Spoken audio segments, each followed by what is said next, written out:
შეიცანი ევროპა ხელოვნების გზით, ასე ერქვა კულტურის კვირეულს, რომელიც საქართველოს რამდენიმე ქალაქში ჩატარდა. კვირეული ფოთში დაიხურა. ფესტივალის ფარგლებში გაიმართა დისკუსიები ქართველ მწერლებთან, კონცერტები, კინოჩვენება, თეატრალური დადგმა, გამოფენები, ქუჩის ხელოვნების პერფორმანსები და სხვა. ფესტივალის მიზანი ხელოვნების სხვადასხვა სფეროში ევროპული ფასეულობების პოპულარიზაცია და გამოცდილების გაზიარება იყო.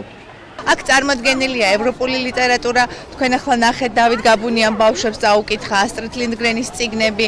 ეს არის ევროკავშირის კულტურის კვირეული იმისთვის, რომ გააცნოს ხალხს ევროპული ღირებულებები ხელოვნებისა და კულტურის მეშვეობით. მე იმიზნით ჩამოვედი, რომ თვითონ ფოთელი ვარ, ჯერ ერთი და მეორეც იმართება ევროკავშირის კვირეული, რომელსაც ქვია შეიცანით ევროპა ხელოვნების გზით.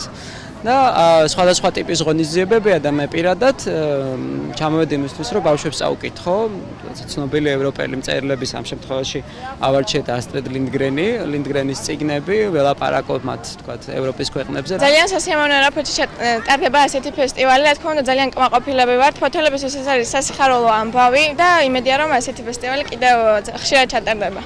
ფესტივალის ფარგლებში ფოთის თეატრის დარბაზში ჯგუფ ლოუდსპიკერის კონცერტიც გაიმართა. მათ ფოთელებს 1 საათიანი პროგრამა წარუდგინეს. ძირითადად ძველი სიმღერები შევთავაზეთ და რამოდენიმე ქავერიც ესე ჩვენი შესრულებით ცნობილი ჯგუფების.